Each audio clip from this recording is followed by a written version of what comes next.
Hi, ninth grade. Welcome to biology class.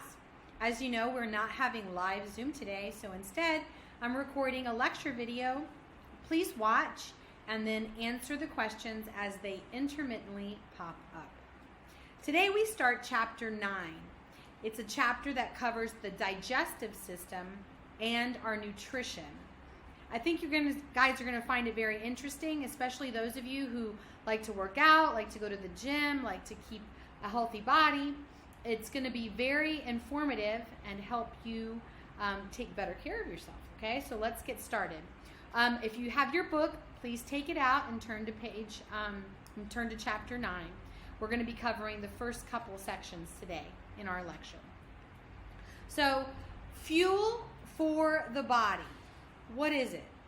Do we go to the gas pump and fuel up? No, of course we don't. That's what a car does to get fuel. We eat. We eat food. Food is our fuel, okay? Without eating, our body does not have the fuel necessary to keep up day-to-day living.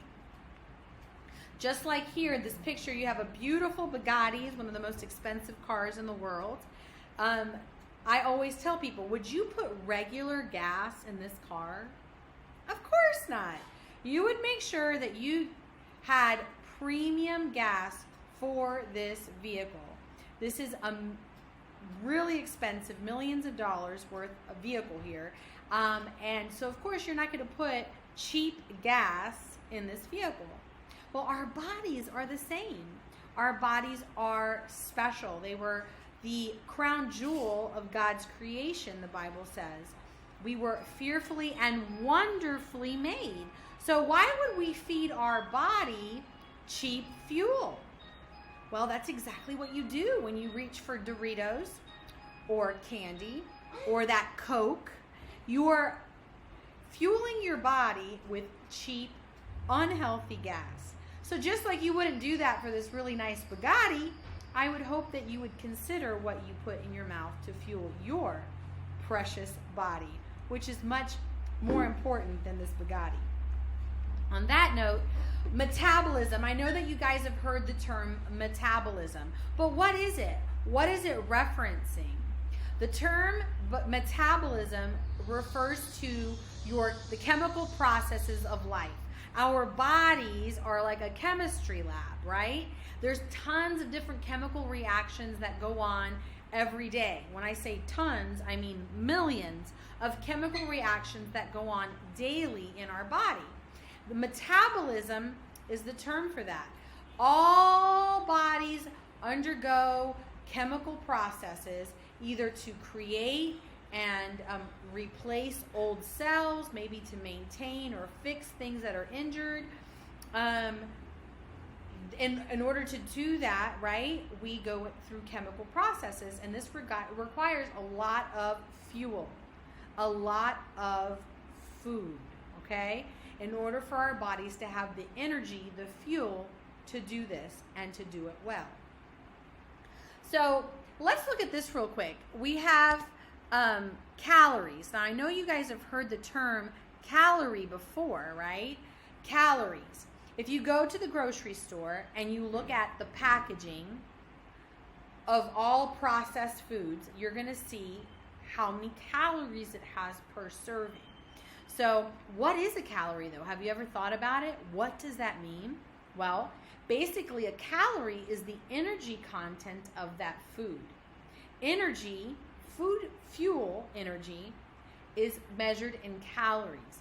All food, whether it's healthy or unhealthy, has a caloric value or a calorie number.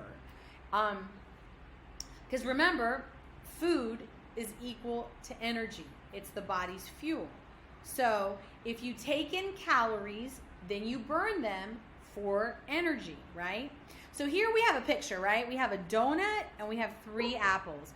Both the donut and the 3 apples have 300 calories worth of fuel. Isn't that interesting, though, that one donut has as many calories as 3 apples? One donut, 3 apples. How many of you eat 3 apples at one time? Of Of course not, right? Usually you have about an apple. So one apple is 100 calories, one donut is 300 calories, right? Let's take the next couple of slides and see why I'm making that point.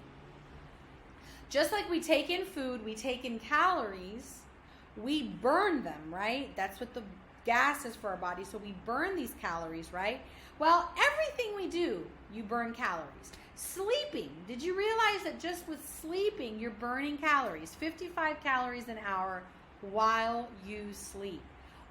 And then this list has lots of different things: eating, sitting, standing, driving, if you do housework, dancing, walking, tennis. The other side has things like jogging or swimming or hiking, riding your bike, all the way up to running 700 calories an hour. So where do you get these calories? Well, again, you eat food, and the food gives you the energy to do these activities. Now, our goal should be to take in the calories that we burn, okay? It should be an equal equation. You take in what you burn. If you eat more calories than you burn, then your body stores it in the adipose tissue. That's another word for fat cells, right? And so you keep eating more than you burn, your body keeps storing it, and guess what happens? You turn into this fat kitty cat that's in my cartoon. The opposite happens if you don't eat enough. If you don't eat enough calories, well, your body needs fuel. So what does it do?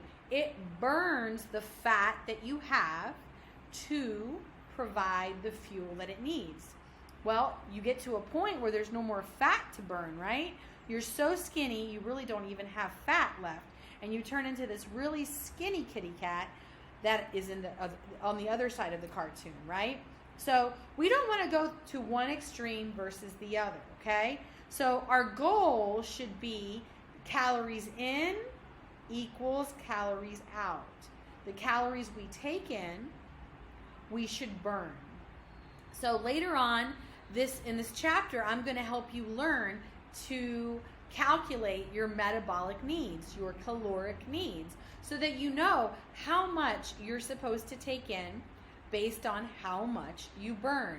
It's going to be an interesting class that day, but we're looking for the perfect balance, right? The balance between what we take in and the calories that we burn. Because we don't want to be a fat cat, nor do we want to be a super skinny, transparent cat either, right? We want to be just right, the way God created us to be. So the next section covers macro versus micronutrients. Macro versus micro.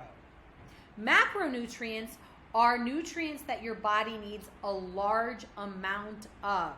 These are the nutrients that you need a lot of. Things like carbohydrates, proteins, and fats are your three main macronutrients. We need to eat a substantial amount of these every day in order for our body to have the energy, fuel that it needs, right? We also have micronutrients.